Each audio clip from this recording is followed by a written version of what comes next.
हाँ भाई सुनिए। तो जो जो न्यू स्टूडेंट्स हैं मैंने सिर्फ उनके लिए क्लास रखी है, ठीक।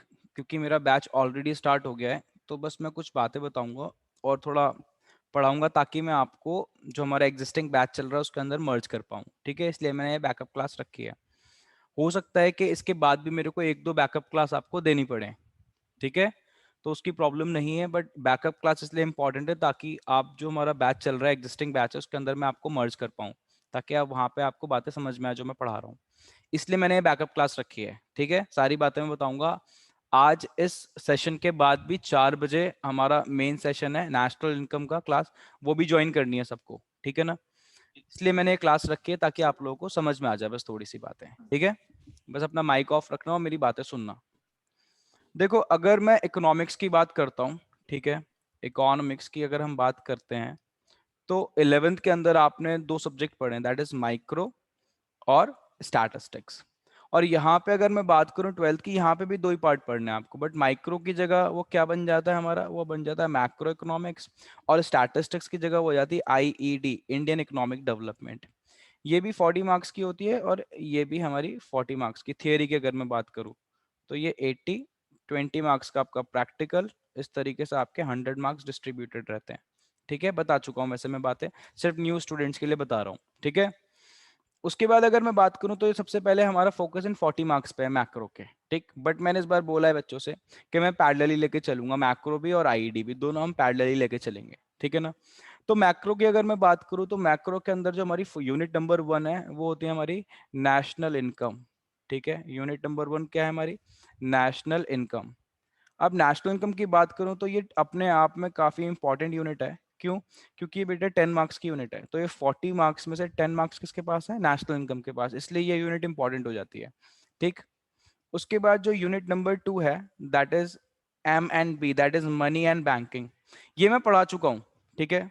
बट मेरा एक बैच चल रहा है उसके अंदर मैं इसका बैकअप दे रहा हूँ, मैं पढ़ा रहा हूँ, मैं जितने भी न्यू स्टूडेंट्स हैं उनको उस बैच में भी मर्ज करूंगा, टेंशन बिल्कुल नहीं। अभी सिर्फ सुनना है आपको जो मैं चीज बता रहा हूँ, ठीक है ना। सारी चीज का बैकअप मिलेगा, सब चीज समझाऊंगा, ठीक है। ये मनी एंड बैंकिंग वैसे मैं करा चुका हूँ अपने मेन बैच के अंदर। ये कितने मार्क्स की है बेटा, 6 मार्क्स की यूनिट है ये, ठीक है। उसके बाद हमारी थर्ड यूनिट कौन सी आती है, IDM, income determination and multiplier. ये काफी इंपॉर्टेंट और बड़ी यूनिट है, दैट इज ये कितने मार्क्स की है, 12 मार्क्स की यूनिट है अपने आप में, ठीक है। तो सोच रहे हो 40 मार्क्स में से 12 मार्क्स के पास, 40 मार्क्स में से 10 मार्क्स इसके पास, कितनी हैवी हैवी यूनिट्स हैं ये। उसके बाद अगर हम बात करते हैं तो फोर्थ यूनिट आती है। फोर्थ यूनिट हमारी क्या है, फोर्थ यूनिट है बेटा गवर्नमेंट बजट, ध्यान रखना, गवर्नमेंट बजट। ये कितने मार्क्स की है, ये 6 मार्क्स की है। और इसी तरीके से हमारी लास्ट यूनिट आएगी। लास्ट यूनिट कौन सी है, लास्ट यूनिट है FER&BOP, ठीक, balance of payment, foreign exchange rate and balance of payment. ये कितने मार्क्स की है, 6 मार्क्स की। तो देखो 6 6 6 18, 18 और 12 30, ठीक। और 10 कितने हो गए, 40। तो 40 जो हमारे मैक्रो के हैं इस तरीके से डिवाइडेड है। अभी मेरा फोकस सिर्फ मैक्रो पे, इसलिए मैं मैक्रो की बात कर रहा हूँ। समझ में आ रही है बात, ठीक। अब मैंने क्या क्या स्टार्ट करा दिया, क्या क्या हो गया, उसके उसके ऊपर जरा बात सुन लो। मैं कह रहा हूँ बेटा मैंने मनी एंड बैंकिंग के 6 मार्क्स कवर करा दिए हैं, बट मेरा एक बैच चल रहा है एग्जिस्टिंग जिसके अंदर मैं बैकअप दे रहा हूँ मनी एंड बैंकिंग का, बच्चे उसमें पढ़ रहे हैं, ठीक है। तो न्यू स्टूडेंट्स को मैं उस बैच के अंदर भी मर्ज कर दूंगा, ठीक है। मेरा जो मेन बैच चल रहा है उसके अंदर मैं क्या करा रहा हूँ बेटा, उसके अंदर मैं करा रहा हूँ आपको नेशनल इनकम, ठीक है। ये 10 मार्क्स कवर अप करा रहा हूँ, समझ रहे हो मेरी बात को। आज मैं इसी चक्कर में नेशनल इनकम का बैकअप देने जा रहा हूँ थोड़ा सा, ताकि जो नेक्स्ट सेशन है मेरा 4 बजे वाला, आज मेरे 4 बजे भी क्लास है, ठीक है। मैंने स्केड्यूल डाला हुआ है ग्रुप के अंदर। तो 4 बजे हमारा मेन सेशन है नेशनल इनकम का, ताकि आपको थोड़ा बहुत उसके अंदर समझ में आ जाए। इसलिए मैं किसका बैकअप देने जा रहा हूँ, नेशनल इनकम का बैकअप देने जा रहा हूँ। समझ में आ गई बात, क्लियर है। आओ जरा बात को समझते हैं, नेशनल इनकम है क्या, मेरे साथ हेडिंग डालो, लिखो, लिखे भाई, नेशनल इनकम। आज हम क्या स्टार्ट करने जा रहे हैं यहाँ पे, नेशनल इनकम। कितने मार्क्स की यूनिट है, 10 मार्क्स की यूनिट है, ठीक। अब जरा ढंग से सुनना, किस तरीके से पढ़ेंगे इस पूरी यूनिट को बेटा। इस यूनिट को मेरे अकॉर्डिंग अगर पढ़ना है तो हम इसको 3 पार्ट में पढ़ेंगे, पूरी यूनिट को कितने पार्ट में पढ़ेंगे, 3 पार्ट में। कोई मुझे बताएगा पहला पार्ट कौन सा होने जा रहा है, बताओ भाई। फर्स्ट पार्ट कौन सा होगा? न्यूमेरिकल्स का। किसका होगा? न्यूमेरिकल्स का। सेकंड पार्ट में हम क्या पढ़ेंगे बेटा? सेकंड पार्ट में नेशनल इनकम की थियरी पढ़ेंगे। और लास्ट पार्ट में क्या पढ़ेंगे बेटा? लास्ट पार्ट में हम पढ़ेंगे प्रिकॉशंस। ठीक। बट अगर आप लोग अपनी बुक चेक करोगे तो आपको अपनी बुक में अलग अलग चैप्टर्स दिखाई देंगे। ठीक है, national income and related aggregates, फलाना ढिमकाना, बहुत सारे चैप्टर्स हैं। ठीक है, हम उसके फॉर्मेट में नहीं पढ़ रहे। पूरा जो चैप्टर है मैंने 3 पार्ट में डिवाइड कर दिया। वो 3 पार्ट कौन कौन से हैं? पहला है हमारा न्यूमेरिकल्स, दूसरा है हमारा थियोरी, एंड तीसरा है हमारा प्रिकॉशंस। अब ये प्रिकॉशंस क्या होती हैं, थियोरी क्या है, न्यूमेरिकल क्या है, उसकी टेंशन मतलब वो मैं बताऊंगा आपको एक एक करके। ठीक है ना? बट ये जो सीक्वेंस है, ठीक है, हम इसको ही फॉलो करने वाले हैं। पहले हम क्या पढ़ेंगे? न्यूमेरिकल्स। उसके बाद हम क्या पढ़ेंगे? थियोरी। और लास्ट में हम क्या पढ़ेंगे? हम पढ़ेंगे प्रिकॉशन। समझ में आ गई बात? ठीक है। अब ये जो 10 मार्क्स हैं किस तरीके से डिस्ट्रीब्यूटेड है, जरा ढंग से सुन लेना मेरी बात को।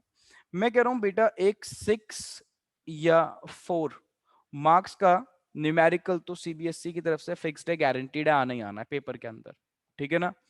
मैं कह रहा हूँ फिक्स का मतलब फिक्स है, हर साल आता है तो हर साल आता रहेगा। ठीक है, एक न्यूमेरिकल। पहले ज्यादातर ये कितने नंबर का आता था? 6 नंबर का, फिक्स था 6 नंबर का। अब सीबीएसई ने थोड़ी फ्लक्चुएशंस करी हैं, जब से थोड़े चेंजेस आए हैं, तो ये 4 नंबर में भी आ जाता है। ठीक है। रिमेनिंग मान लो अगर ये 4 नंबर में आता है तो रिमेनिंग मार्क्स कितने बचे? 6। 6 में इन दोनों का कॉम्बिनेशन रह सकता है कि 6 नंबर में क्या आ जाए? ये थियोरी और प्रिकॉशंस। समझ में आ गई बात? 6 नंबर में प्रिकॉशन भी डाल सकते हैं, 6 नंबर में सिर्फ थ्योरी भी डाल सकते हैं, बट इन दोनों का कॉम्बिनेशन भी आ जाता है। ठीक है, तो यानी हमें पढ़ना तो सभी पड़ेगा, न्यूमेरिकल्स भी, थ्योरी भी और प्रिकॉशंस भी। बात समझ में आ गई? ठीक है, क्लियर। अब हम सबसे पहले क्या पढ़ने जा रहे हैं बेटा? हम सबसे पहले पढ़ेंगे न्यूमेरिकल्स। नीचे हेडिंग डाल दो, हम सबसे पहले क्या पढ़ने जा रहे हैं? न्यूमेरिकल्स।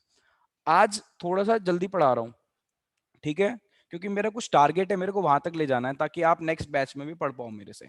ठीक है, इसलिए मैं थोड़ा जल्दी पढ़ा रहा हूँ। लिखो सबसे पहले न्यूमेरिकल्स। न्यूमेरिकल्स। ठीक। न्यूमेरिकल्स के अंदर सबसे पहले हम पढ़ने जा रहे हैं एक्सपेंडिचर मेथड। है डालो मेरे साथ जल्दी से। लिखो एक्सपेंडिचर मेथड। अब 5 मिनट सिर्फ लिखना लिखना है, ठीक है, नोट्स मेंटेन करना, उसके बाद समझाऊंगा मैंने क्या लिखवाया। ठीक है, लिखो एक्सपेंडिचर मेथड के अंदर फर्स्ट आइटम लिखो private private final private final consumption expenditure. इसको शॉर्ट में हम बोलेंगे ज्यादातर PFCE। पूरा पूरा नाम नहीं लिखेंगे बार बार, ठीक है। Private final consumption expenditure. उसके बाद प्लस का साइन बनाओ। सेकंड आइटम लिखो, लिखो government government final government final consumption expenditure. Government final consumption expenditure, short में क्या बोलेंगे? इसको हम बोलेंगे GFCE। ठीक है ना? क्या बोलेंगे? GFCE। अगेन एक प्लस का साइन लगाओ जल्दी से। ठीक, लिखो इसको, या तो हम बोलेंगे ग्रॉस या बोलेंगे नेट, या तो बोलेंगे ग्रॉस या बोलेंगे नेट। ठीक है, क्या हो गया नेट? लिखो जरा फिक्स कैपिटल फॉर्मेशन। एक सेकंड रुकना जरा।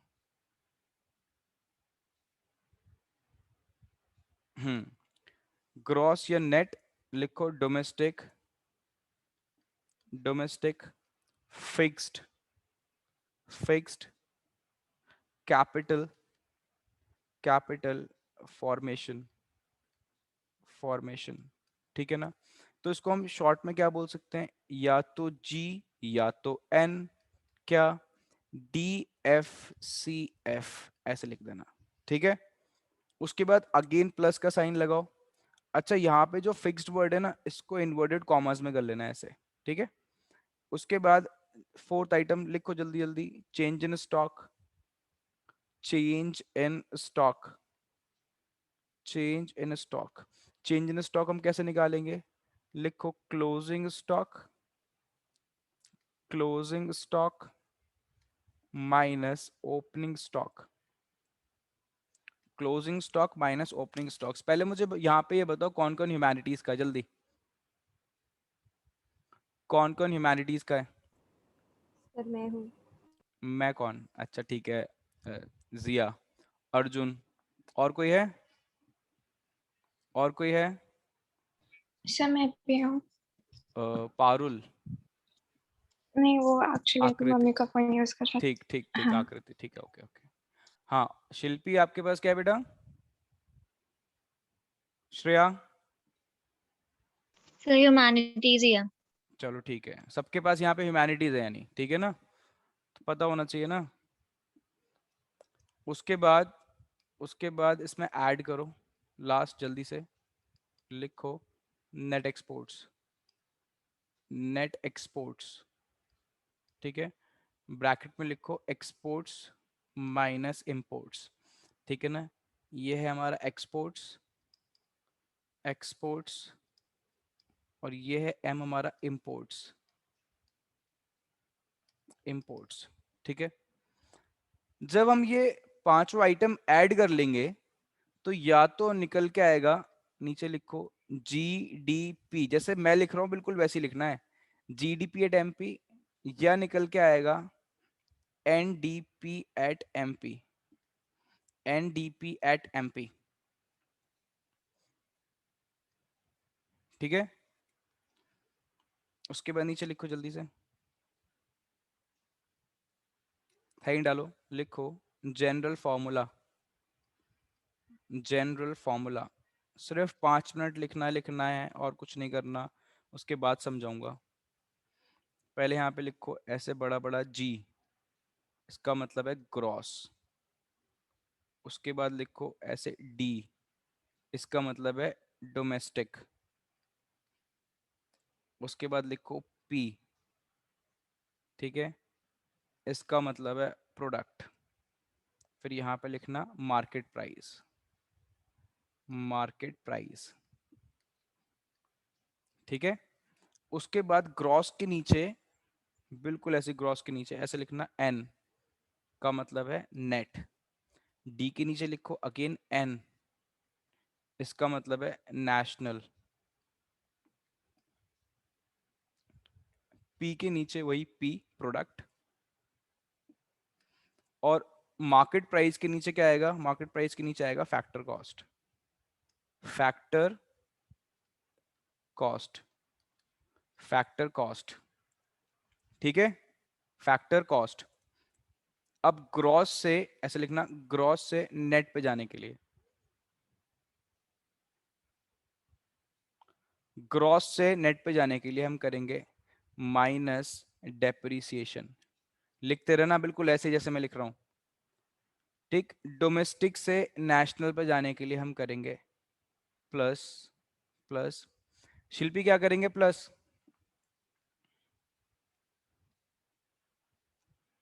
शिल्पी प्लस क्या करेंगे? Sir NFIA, very good, NFIA। Very very good, ठीक है। N F I A, that is net factor income from abroad.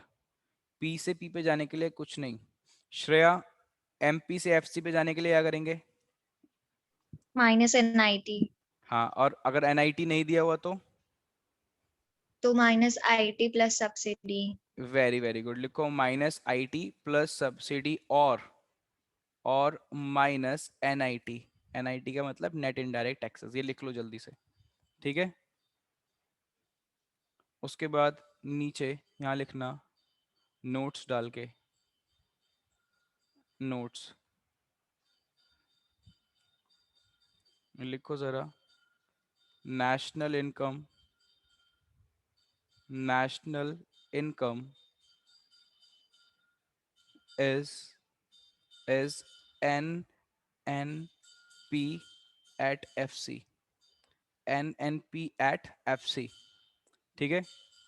उसके बाद लिखो यहाँ पे बुलेट पॉइंट चेंज करें, डेप्रीसिएशन, डेप्रीसिएशन शॉर्ट में डेप बोल सकते हैं इसको, depreciation is also, is also known as, बताओ Shreya, depreciation is also known as, depreciation को और क्या बोल? Consumption of fixed capital. Very very good, consumption,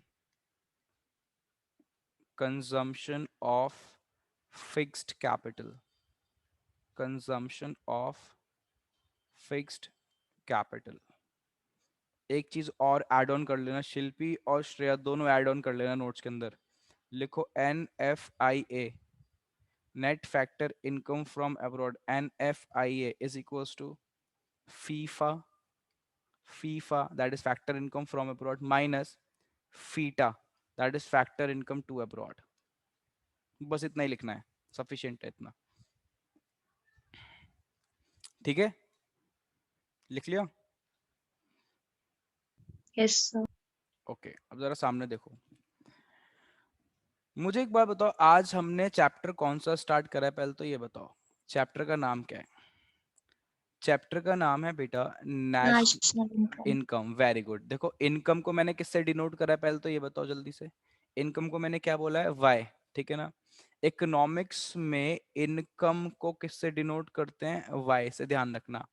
आप बोलोगे सर आई से क्यों नहीं करते, आई से इसलिए नहीं करते बिकॉज आई से हम इन्वेस्टमेंट को डिनोट करते हैं। किसको डिनोट करते हैं, इन्वेस्टमेंट को, ठीक है। अभी आगे पढ़ाऊंगा, इनकम डिटर्मिनेशन मल्टीप्लायर में पढ़ोगे, तो अभी से ध्यान रखना, कहीं पे भी मैंने y लिख दिया, y का मतलब क्या है, इनकम। ध्यान रखना, इकोनॉमिक्स में इनकम को किससे डिनोट करते हैं, y से। आई से इसलिए नहीं करते, आई से इन्वेस्टमेंट को डिनोट करा जाता है, पहली बात। अब दूसरी बात, ये इस बात का मतलब क्या है, यहाँ लिखा है नेशनल इनकम। नेशनल इनकम का मतलब हमारे नेशन की इनकम, हमारे कंट्री की इनकम, इंडिया की इनकम, हमारे इकोनॉमी की इनकम, ठीक। तो क्या मतलब है, मान लो ये इंडिया है आपके सामने, देखो ये इंडिया बना रहा हूं मैं, ठीक है। थोड़ी ड्राइंग मेरी अच्छी नहीं है, बस इसको अज्यूम कर लो क्या है, ये इंडिया है, ठीक है। लो थोड़ा सा कर देते हैं, ठीक है। अब मैं कह रहा हूं बेटा इंडिया की इनकम, इस बात का क्या मतलब है, मैं बोल रहा हूं क्या इंडिया कोई एक लिविंग थिंग है जो घर से डेली निकल जाता है, काम पे जाता है, पैसे कमा के लाता है, फिर इनकम अर्न करता है, ऐसा तो नहीं है। तो हमारा देश पैसे कैसे कमाता है, हमारे देश की इनकम कैसे होती है ना। बताओ भाई, कोई बताना चाहेगा, हमारा देश पैसे कैसे कमाता है, नेशनल इनकम का क्या मतलब है, हमारे नेशन की इनकम, हमारे इंडिया भारत की इनकम, इसका क्या मतलब है। अच्छा पहले मुझे बताओ, कोई भी नेशन किस चीज से जाना जाता है, कोई भी जो नेशन है, कंट्री है, किस चीज से जाना जाता है, जल्दी बताओ सोच के। अरे बोलो भाई, इतना डिफिकल्ट थोड़ी है, मुझे बताओ इंडिया किससे जाना जाता है, इंडिया जाना जाता है इंडियन से, भारत जाना जाता है भारतवासियों से। अच्छा अमेरिका किससे जाना जाता है, अमेरिकन से, है ना। तो यानी कोई भी देश उसके लोगों से जाना जाता है, ठीक है। तो मुझे एक बात बताओ, अगर देश लोगों से जाना जाता है तो देश की इनकम भी किससे बनेगी, लोगों की इनकम से। समझ रहे हो मेरी बात, क्या मतलब, देखो एक एग्जाम्पल लेते हैं। फॉर एग्जाम्पल ये इंडिया है, और इंडिया के अंदर बेटा ये चार लोग रहते हैं, ठीक है। चार लोग कौन, ये ए, ये बी, ये सी और ये डी, ठीक है ना। मैं कह रहा हूं बेटा ए कमाता है 10 रुपीज, ठीक। बी कमाता है 20 रुपीज, सी कितना अर्न करता है, सी अर्न करता है 30 रुपीज, और डी अर्न करता है 40 रुपीज। तो मैं आपसे पूछूं, बताओ कि मेरा देश कितने कमा रहा है, बताओ इंडिया कितने कमा रहा है, तो आप क्या बोलोगे, आप बोलोगे भैया जितनी भी इनकम से, जितने भी लोगों की इनकम है सबको ऐड कर दो। तो आप बोलोगे भैया ऐड करो, 10 + 20 + 30 + 40। तो आप बोलोगे भैया हमारे देश की इनकम पता है कितनी है, 100 है। ये है नेशनल इनकम 100। ये कैसे निकालिया आपने, बेटा आपने हमारे कंट्री के अंदर जितने भी लोग रह रहे हैं उनकी इनकम्स को क्या कर दिया, उनकी इनकम्स को आपने ऐड कर दिया। क्या कर दिया, ऐड। तो अगर सारे लोगों की इनकम को ऐड कर देंगे तो हमारे देश की इनकम निकल के आ जाएगी। इसको बोलते हैं नेशनल इनकम। क्या बोलते हैं, नेशनल इनकम, पहली बात, ठीक है ना। अब दूसरी बात सुनना, हमारी इकोनॉमी में, मुझे एक बात बताओ, इसके पास ए के पास 10 रुपए कहां से आए होंगे, हमारी इकोनॉमी में ए के पास 10 रुपए कहां से आए,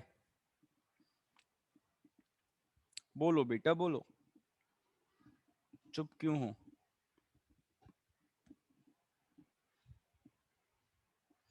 मैं कह रहा हूं, अरे मैं कह रहा हूं मेरी इनकम है, कहां से होगी, आप लोग खर्चा करोगे, आप लोग फीस दोगे, दोगे नहीं दोगे, है ना। तो हमारे एक्सपेंडिचर से। वेरी गुड, तो ये तो पूछ रहा हूं, इकोनॉमी में एक का खर्चा दूसरे की इनकम है। someone's expenditure is someone else's income। किसी का खर्चा किसी की क्या है, इनकम। तो बेटा हमारी इकोनॉमी में किसी ने 10 रुपए का खर्चा करा होगा, तब जाके इसकी 10 रुपए की इनकम हुई है ना।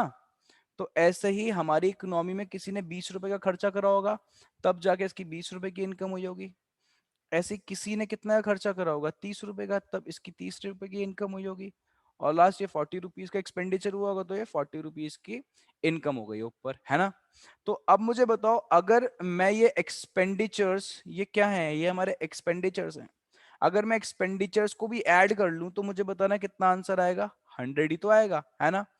तो चाहे कहने का मतलब ये है, इकोनॉमी के अंदर अगर अगर मेरे को क्या निकालना है, जल्दी जल्दी बोलो, इकोनॉमी के अंदर अगर मेरे को क्या निकालनी है, नेशनल इनकम, तो बेटा अभी आपके सामने दो ही मेथड दिख रहे हैं, अभी आपको होते तीन है वैसे, ठीक है, तीसरे की बात नहीं कर रहा, अभी दो ही की बात कर रहा हूँ, ठीक है।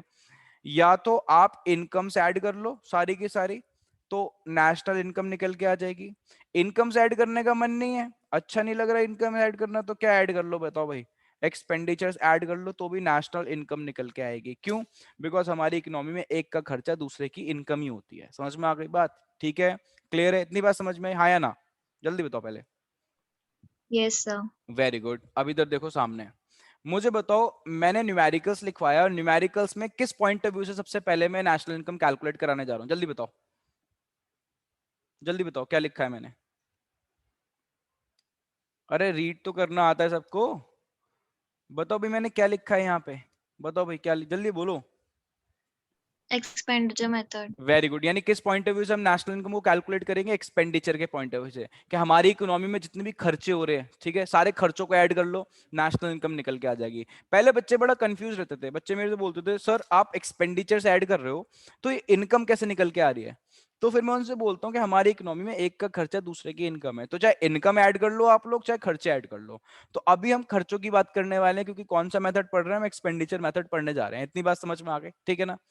अब आप मेरे से पूछ सकते हो सर एक्सपेंडिचर कितने कितने टाइप के हैं, वही मैंने टाइप आपके सामने लिख रखे हैं, सारे खर्चे ये ऐड कर दोगे नेशनल इनकम निकल के आ जाएगी, ठीक है ना।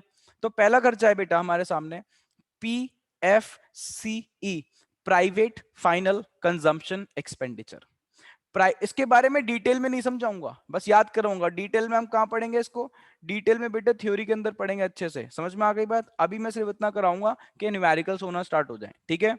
तो पहला आइटम है हमारा, that is private final consumption expenditure. पहला खर्चा है हमारा प्राइवेट फाइनल कंजम्पशन एक्सपेंडिचर। इसको कौन करता है बेटा? प्राइवेट फाइनल कंजम्पशन एक्सपेंडिचर को इनकर करता है हाउस होल्ड्स। अब आप बोलोगे सर हाउस होल्ड्स कौन है? बेटा हम लोग हाउस होल्ड्स हैं जो कंज्यूम करते हैं, है ना। फॉर एग्जाम्पल इस टाइम अभी आप लोग हाउस होल्ड्स हो, क्योंकि आप मेरी सर्विसेज क्या कर रहे हो, कंज्यूम। तो आप जो मेरे को फीस पे करोगे, तो आपका वो कौन सा खर्चा होगा? आपका बेटा खर्चा होगा प्राइवेट फाइनल कंजम्पशन एक्सपेंडिचर। आप मान लो मेरे सेंटर पे आ रहे हो पढ़ने स्कूटी से, पेट्रोल का एक्सपेंस है, कौन सा खर्चा है वो? Private final consumption expenditure. आप कहीं पे रेस्टोरेंट पे गए खाना खाने, आपने खाना खाया, बिल पे किया, जो बिल पे किया वो क्या था आपका? Private final consumption expense. आप कंजम्पशन कर रहे हो, कंजम्पशन करने पे आपको खर्चा करना पड़ रहा है, तो वो आपको कौन सा खर्चा है? प्राइवेट फाइनल कंजम्पशन एक्सपेंडिचर, ठीक। क्या इसी टाइप का सेम खर्चा हमारी सरकार भी करती है? हाँ बेटा गवर्नमेंट भी करती है खर्चा। रोड्स किसने बनाई है? ब्रिजेस किसने बनवाए? रेलवे ट्रैक्स किसने स्प्रेड करवाए? है ना, सरकार ने, है ना। तो बेटा सरकार भी खर्चा करती है, उसको हम क्या बोलते हैं मुझे बताओ? उसको हम बोलते हैं गवर्नमेंट फाइनल कंजम्पशन एक्सपेंडिचर। दो खर्चे हो गए, एक जो हाउस होल्ड कर रहे हैं that is private final consumption expenditure, दूसरा जो सरकार कर रही है हमारी that is government final consumption expenditure. उसके बाद बेटा हमारे कंट्री के अंदर जितने भी बिजनेसेस हैं, ठीक है, क्या है? बिजनेसेस। आप बोलोगे सर इसको थोड़ा और शॉर्ट में बताओ, तो बिजनेसेस को हम इकोनॉमिक्स में फर्म बोलते हैं। क्या बोलते हैं? फर्म। कोई भी यूनिट जो बिजनेस कर रहा है वो खर्चा करती है, उसके खर्चे को हम पता है क्या बोलते हैं? या तो ग्रॉस होता है वो, या नेट होता है। या तो ग्रॉस होता है या तो नेट होता है। क्या? डोमेस्टिक फिक्स्ड कैपिटल फॉर्मेशन, ध्यान रखना, यानी gross domestic fix capital formation या net domestic fix capital formation, ठीक है। दोनों में क्या डिफरेंस है बताता रहूंगा, ठीक। अब इसी पॉइंट पर रुक रहा हूं क्योंकि मेरे को इस पॉइंट के अंदर तीन बातें बतानी है, और तीन बातें जरा माइंड में फीड कर लेना। अगर वो फीड नहीं हुई तो ये समझ में नहीं आएगा कुछ भी, ठीक है ना। तो ये वाला जो थर्ड पॉइंट है बहुत ज्यादा इंपॉर्टेंट है, ध्यान रखना। मैं कह रहा हूं अगर हमें क्वेश्चन के अंदर यहाँ पे ग्रॉस लिखा हुआ है, क्या लिखा हुआ है? ग्रॉस। मान लो क्वेश्चन के अंदर दे रखा है gross domestic fixed capital formation, और हम पूरा क्वेश्चन सॉल्व कर रहे हैं, तो हमेशा जो नीचे दिख रहा है, नीचे नीचे निकल के आएगा क्या? GDP at MP. इस बात को याद करो, अभी समझ में आ जाएगा, जब न्यूमेरिकल कराऊंगा तो सारी बातें समझ में आएंगी, ठीक। अगर ग्रॉस दे रखा है तो क्या निकल के आएगा? GDP at MP. बट अगर नेट दे रखा था तो मान लो अगर दे रखा है net domestic fixed capital formation, तो बेटा निकल के आएगा हमारा एनडीपी एट एमपी। क्या निकल के आएगा? NDP at MP. ध्यान रखना, दो बातें हो गई। अगर ग्रॉस दे रखा है तो जीडीपी एट एमपी, अगर नेट दे रखा है तो एनडीपी एट एमपी। दो बातें। अब तीसरी बात जरा ढंग से सुनो, इसी की है तीसरी बात भी। अगर हमें ग्रॉस या net domestic capital formation fix दे रखा है, देखो मैंने फिक्स के ऊपर इन्वर्टेड कॉमर्स बनवाए थे, लिखा है अगर फिक्स्ड, अगर फिक्स लिखा है तो हम चेंज इन स्टॉक को ऐड करेंगे। ठीक, क्या बोला मैंने? अगर इसमें कहीं पे भी क्या लिखा है, फिक्स्ड लिखा है, तो ये नेक्स्ट आइटम दिख रही है फोर्थ वाली, ठीक है ना, ये चेंज इन स्टॉक तभी ऐड होगा, अदरवाइज ऐड नहीं होगा। मान लो अगर लिखा होता है ऐसे net domestic capital formation, fix नहीं लिखा होता, तो इसका मतलब हम चेंज इन स्टॉक को ऐड नहीं करेंगे, change in stock already added है। ठीक है, तो मेरे मेरे को ढंग से देखना है, ऐसे याद होगा। मैं कह रहा हूं अगर फिक्स्ड लिखा है तो चेंज इन स्टॉक ऐड करेंगे, अगर फिक्स नहीं लिखा तो चेंज इन स्टॉक ऐड नहीं करेंगे। बोलो भाई, अगर फिक्स लिखा है तो चेंज इन स्टॉक ऐड करेंगे। चेंज इन स्टॉक ऐड करेंगे। Very good. अगर फिक्स नहीं लिखा तो चेंज इन स्टॉक ऐड तो नहीं चेंज इन करेंगे। स्टॉक ऐड नहीं करेंगे। वेरी गुड, तीन बातें हो गई अब। ठीक है, तीन बातें। अगर ग्रॉस दे रखा है तो नीचे निकल के आएगा जीडीपी एट एमपी, अगर नेट दे रखा है तो नीचे निकल के आएगा एनडीपी एट एमपी, जी से जी, एन से एन। ठीक, और तीसरी बात है हमारी, अगर फिक्स दे रखा है तो चेंज इन स्टॉक ऐड करेंगे, फिक्स नहीं दिया हो तो चेंज इन स्टॉक ऐड नहीं करेंगे। ठीक है ना? तो मान लो यहाँ पे फिक्स दिया हुआ था, देखो लिखा हुआ है ना फिक्स्ड, तो मैंने यहाँ पे देखो क्या ऐड करा, चेंज इन स्टॉक ऐड करा, है ना? चेंज इन स्टॉक कैसे निकालते हैं? Closing stock minus opening stock. जैसे जैसे क्वेश्चन आते जाएंगे मैं कराता जाऊंगा, अभी इतना ही समझो बस। ठीक है, और लास्ट आइटम होती है हमारी नेट एक्सपोर्ट्स बेटा। ठीक है, नेट एक्सपोर्ट्स, इसको हम रेस्ट ऑफ दी वर्ल्ड करता है। कौन करता है? रेस्ट ऑफ दी वर्ल्ड, बाकी बची हुई दुनिया। तो इसके अंदर दो ही ट्रांजेक्शन होती है, हम बाकी पूरी कंट्रीज से, अदर कंट्रीज से दो ही तो ट्रांजेक्शन करते हैं, या तो एक्सपोर्ट्स की या इंपोर्ट्स की। तो हम उनका नेट ले लेते हैं, that is exports, exports minus imports. तो ये क्या जाता है, ये हमारा नेट एक्सपोर्ट्स आता है, इसको हम ऐड करते हैं। क्या करते हैं? ऐड। तो जब हमने ये पांच आइटम ऐड कर ले, या तो निकल के आता है जीडीपी एट एमपी या निकल के आता है NDP at MP. GDP at MP कब आता है बेटा? जीडीपी एट एमपी तब आता है जब ऊपर ग्रॉस दे रखा है। एनडीपी एट एमपी कब आता है? जब ऊपर नेट दे रखा है। इतनी बात समझ में आ गई? ठीक है ना, क्लियर? अब जरा जल्दी से नेक्स्ट फॉर्मूले पे आ जाओ, ताकि मैं एक क्वेश्चन तो एटलीस्ट करा पाऊं। अगर क्लास एंड हो जाती है तो मैं एक 20 मिनट का या देखते हैं 15 मिनट का सेशन और ले लूंगा, एक न्यूमेरिकल तो मेरे को कराना ही कराना है। ठीक है, ध्यान रखना। सुनो भैया मेरी बात को ढंग से। क्वेश्चन बोलता है, क्वेश्चन आता है जब, अभी मैं कराऊंगा भी तब समझ में आएगा, बट सुन लो फिर भी। ठीक, क्वेश्चन बोलता है कैलकुलेट नेशनल इनकम। क्या कैलकुलेट करनी है? मैं national income from the following data bye expenditure method, income method, both. ठीक है, कुछ भी बोल सकता है, बट क्वेश्चन जनरली बोलता है कैलकुलेट नेशनल इनकम। तो हमें ये भी तो पता होना चाहिए what is national income. National income होती क्या है? इधर देखो भाई, आज से आपके लिए नेशनल इनकम नहीं है। आज से आपके लिए नेशनल इनकम का मतलब है एनएनपी एट एफसी। ठीक है, चाहे मैं बोलूं नेशनल इनकम, चाहे मैं बोलूं एनएनपी एट एफसी, आपके माइंड में तो सिर्फ एक ही चीज रहनी चाहिए, that is NNP at FC. आपके लिए नेशनल इनकम क्या है? मुझे बोलो, बताओ। NNP at FC. ध्यान रखना, क्या बोलते हैं हम इसको? What is national income? What is national? NNP at FC. Very good, NNP at FC. अब ये एनएनपी एट एफसी क्या होता है? अभी टेंशन मत लो ना बिल्कुल कि ये नई नई चीजें चलने लगी, हमें समझ में नहीं आ रहा है। बिल्कुल टेंशन नहीं, मुझे पता है कि आपको क्या आता है क्या नहीं आता। ठीक है, मैं धीरे धीरे सारी चीजें क्लियर करता चला जाऊंगा। ये एनएनपी एट एफसी होता क्या है, सारी बातें करूंगा मैं जब टाइम आएगा। ठीक है, अब जरा ढंग से सुनना। अभी ऊपर हमने क्या निकाला? ऊपर तो हमने जीडीपी एट एमपी निकाला, ठीक है ना, या एनडीपी एट एमपी निकाला। मान लो हमने जीडीपी एट एमपी निकाला, बट क्वेश्चन बोलता है कि कैलकुलेट करो NNP at FC, that is national income. तो उसके लिए क्या फॉर्मूला है? उसके लिए ये देखो, ये वाला फॉर्मूला है। जिसको ये फॉर्मूला याद है वो नेशनल इनकम उसे पूरा आ गया। समझ में आ गई बात? पहली बता रहा हूं, जिसको ये फॉर्मूला ढंग से याद हो गया उसके लिए फिर नेशनल इनकम कुछ नहीं है, बहुत ही सिंपल चीज है। जरा ढंग से सुनना। ग्रॉस से हमें ग्रॉस को किस में कन्वर्ट करना था? नेट में कन्वर्ट करना था, है ना? ग्रॉस को किस में कन्वर्ट करना? नेट में। तो ग्रॉस में से क्या माइनस करेंगे? डेप्रिसिएशन। तो किस में कन्वर्ट हो जाएगा? वो नेट में। यानी ग्रॉस से नेट पे जाने के लिए क्या माइनस करना पड़ेगा? डेप्रिसिएशन। ठीक, डोमेस्टिक को नेशनल में कन्वर्ट करने के लिए या डोमेस्टिक से नेशनल पे जाने के लिए हमें क्या प्लस करना पड़ेगा? Plus NFIA, net factor income from abroad. देखो लिखा है यहाँ पे NFIA, net factor income from abroad. Product से प्रोडक्ट पे कुछ नहीं करना पड़ेगा, ठीक है? उसके बाद एमपी से एफसी पे जाने के लिए, मार्केट प्राइस से फैक्टर कॉस्ट पे जाने के लिए क्या करना पड़ेगा, माइनस आईटी प्लस सब्सिडी और माइनस एनआईटी। जरा ढंग से सुन लो, मार्केट प्राइस से फैक्टर कॉस्ट पे जाने के लिए माइनस आईटी प्लस सब्सिडी और माइनस एनआईटी। अगर ये दोनों नहीं दे रखे तो पक्का एनआईटी दे रखा होगा, एनआईटी को माइनस कर दो। समझ में आ गया बात? अगर एनआईटी नहीं दे रखा तो इन दोनों में से दोनों दे रखे होंगे या एक दे रखा होगा, देख लेना जैसा भी दे रखा होगा। ठीक है, क्या इसका अपोजिट भी करना पड़ सकता है कभी कभार क्वेश्चन के अंदर? हाँ करना पड़ सकता है। मान लो हमें नेट से कहां जाना पड़ रहा है, बोलो भाई, नेट से कहां जाना पड़ रहा है, ग्रॉस पे। तब क्या करेंगे, तब बेटा डेप्रिसिएशन को हम प्लस कर देंगे, है ना। अगर ऐसे ही नेशनल से डोमेस्टिक पे जाना पड़ रहा है तो हम एनएफआईए को क्या कर देंगे, माइनस। और ऐसे ही अगर फैक्टर कॉस्ट से मार्केट प्राइस पे जाना पड़ रहा है तो प्लस आईटी माइनस सब्सिडी और प्लस एनआईटी, ये हमें करना पड़ेगा। समझ में आ गई बात? अब मैंने इतनी देर बोला है ये सब कुछ, मुझे पता है कि बस 5% ही समझ में आया होगा ये क्या हो रहा है, क्योंकि रिमेनिंग कैसे समझ में आएगा, रिमेनिंग समझ में आएगा बेटा एक न्यूमेरिकल से। आओ जरा मेरे साथ लिखिए, हेडिंग डालिए, लिखो भाई।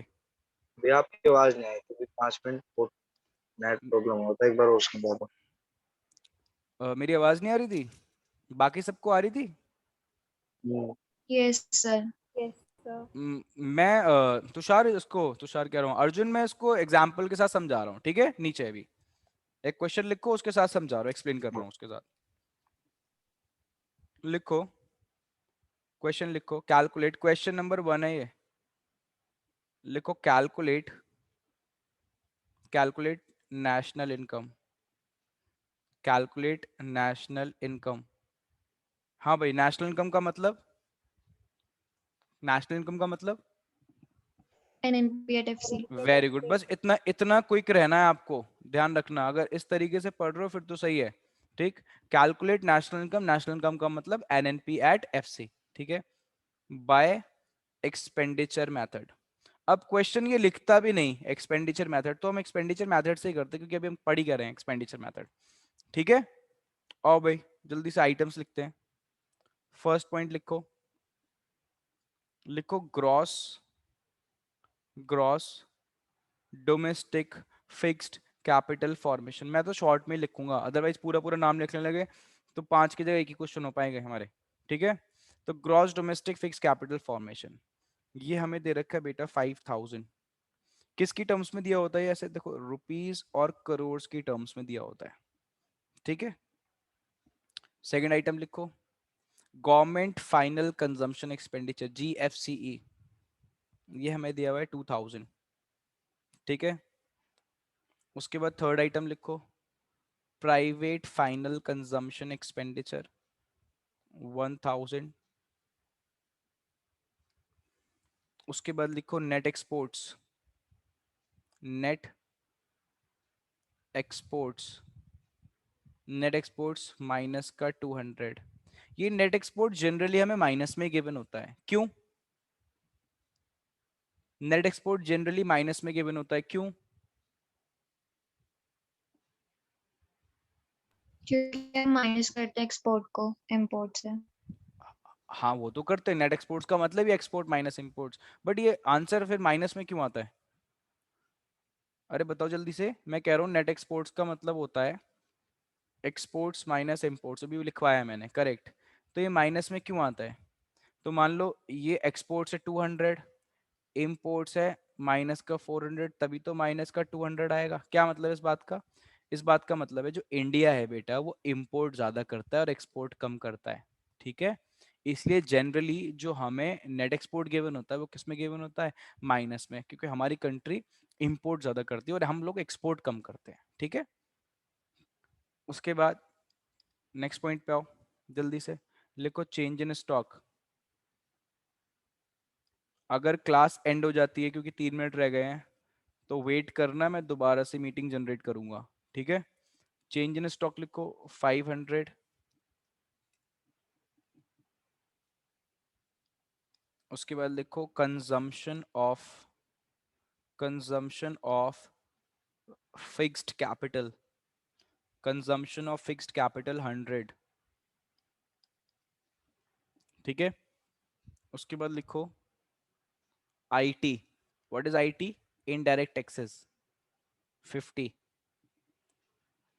ठीक है, उसके बाद लिखो सब्सिडीज, सब्सिडीज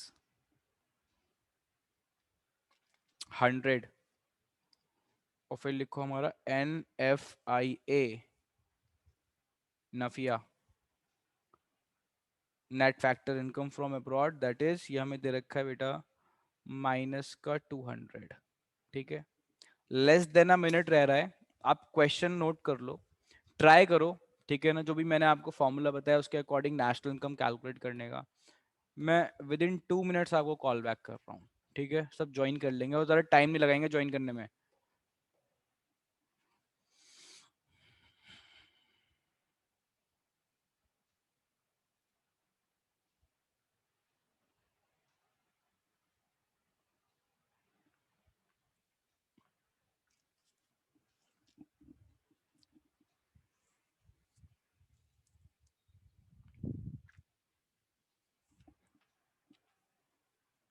नोट तो कर लिया ना?